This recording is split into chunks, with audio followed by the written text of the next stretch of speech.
2, 3. Alli's Life! Is that it? I was the creator of the show and head writer for Alli's Life, so I basically led the way for the show's progression as the series went on, and all the characters and everything on everything that you watched basically from the script.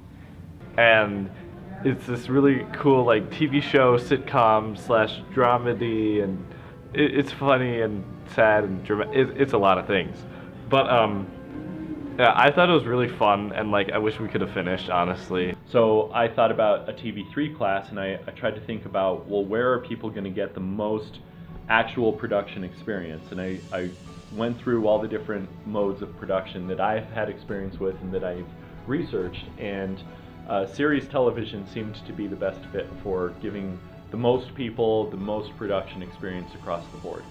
So I proposed a class where we would come up with a TV series, and we would produce that series, and we would solve one of the perennial frustrations of our production class, which is not having enough actors, by co-scheduling it directly with an acting class.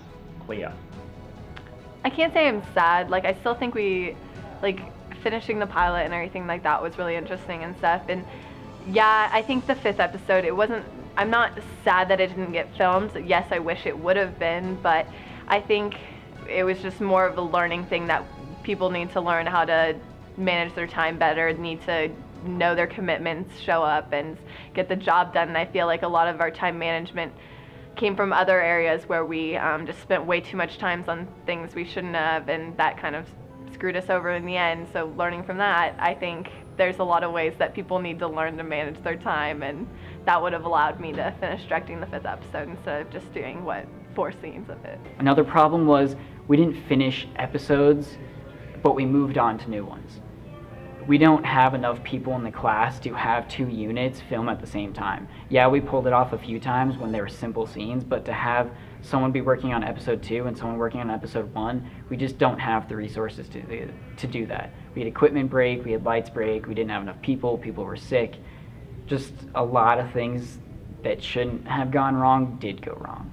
I would say honestly it was probably like 60-40, and 60% was spent doing things other than filming, which was like actually probably 70-30. 70% was probably spent doing other things than filming. That was like carrying extension cords, putting up lights, planning lights, writing, all that kind of stuff that goes along with it. And then the other 40% was spent actually, or the other 30% was actually spent filming or, angling shots and that kind of stuff. So yeah, like 20-minute episodes that we had like 2 weeks to shoot, and it was 4 days with hour-and-a-half long class periods and 2 45-minute days. So it was absolutely ridiculous to try and get everything done.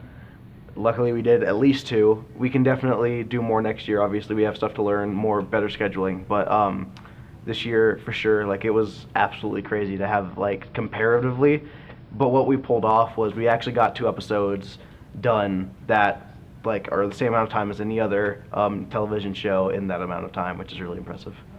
This class is a very high priority for us, but with the actors it's more just like they're more used to the theater side, when it's kind of like that is their schedule. We don't have to work around that, so it was kind of lower on their priority list.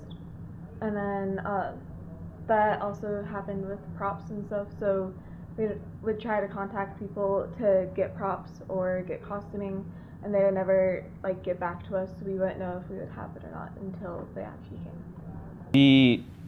The biggest what went wrong the most for me was what resulted from the lack of a script supervisor on set. You had a lot of shots that were in the script that were neglected. You had a lot of even lines that were not only changed by accident, but just neglected as well, just not said by the characters. And settings changed, all kinds of scenes, just even some scenes just forgotten, And if we had a script supervisor on set, that wouldn't have happened. They would have said, well, wait a minute, we need to film this part, or wait a minute, you need to do this action, you can't just sit there, you need to get up and push this person, that type of thing. So if we had a script supervisor, the show would have been a lot more accurate. It would have been a lot more accurate depiction of what was in the script. So since since the model is, this is professional production, we did a lot of things that were trying to duplicate the exact roles of a professional production and the expectations on each of those roles. Of course, on a professional production, we have a 60-hour work week where directors and cinematographers are putting in tremendous hours outside of the shooting day with really long shooting days, and they're able to get a lot done. We have 90 minutes every other day to try to accomplish the same tasks, which is very difficult. But the students who were most motivated and who seemed to be the most invested in having a professional career in production, they made sure they were putting in the time outside of class. They were doing the preparation, creating the shot lists, really working through the scripts and developing the scripts and doing the table reads and making sure that the production itself was the model of, this is something I want to do with the rest of my life. Second semester was worth it. We did learn a lot. The reason why we learned a lot is actually because we failed a lot. It's true, like we had so many problems that just didn't need to exist that happened. They were just simple problems, like we forgot equipment, extension cords. That was our number one problem. Another problem that we did have was people not showing up just with sicknesses and schedules and all that. And then weather was actually a problem once just because of snowing. Oh, that was first semester, it doesn't really matter. But another problem was just time. That was our number one problem. People weren't putting in enough time. We didn't have enough time to film. On average, we had about 3.5 hours a week to film 20-minute series every episode, and we had like 2.5 weeks to film an episode. That's to edit, not to edit, but that's to film completely done. And with shooting, trying to get a whole class off location with field trips and stuff was just too much to handle. I know a lot of people have already touched on this, but like start earlier. So like get all of the episodes written like first semester, and then like still have stuff for the other crew positions to do during first semester, but generally get all of the writing taken care of, and have like multiple meetings that are absolutely mandatory to keep your like writer and cinematographer and director and producer roles, just that everyone understands what we actually want in the final product. For the show, my most memorable scene for the show would probably be, not a lot of them were made, so I think the funniest scene was actually, it was filmed, the episode was not completed.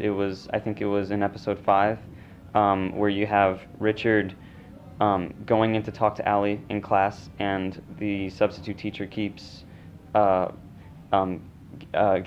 getting really aggravated with Richard and interrupting him, and I think that scene, there was something about it that was just pure comedy and probably the funniest scene, and for that it might be my favorite scene out of the whole series. Alli's life, scene 4, take 4. Action.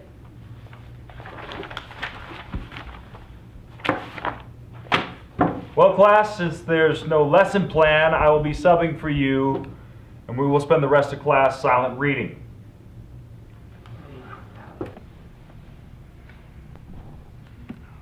Hey, Alli, I wanted to talk to you about last night. The point of silent reading is that you do it silently, so I don't hear your voices.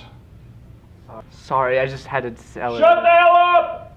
I don't think you're allowed to say that to students. That's it. I was trying to be nice to you, since you obviously don't understand English, being from whatever country it is that you're from. I'm from here! That's it, Mr. Uzbekistan. You're out of here.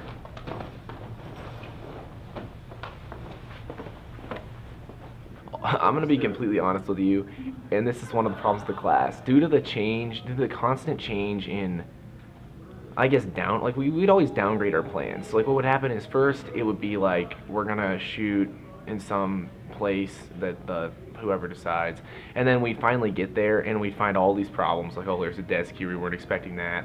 My favorite was the lunch line. We were not thinking very much about like the other row, so there were all these lights just put pretty much in random places, but we got it to work. It took like an extra 30 minutes, but we got it to work, and that's where it comes in. If we had more people to help us, it would.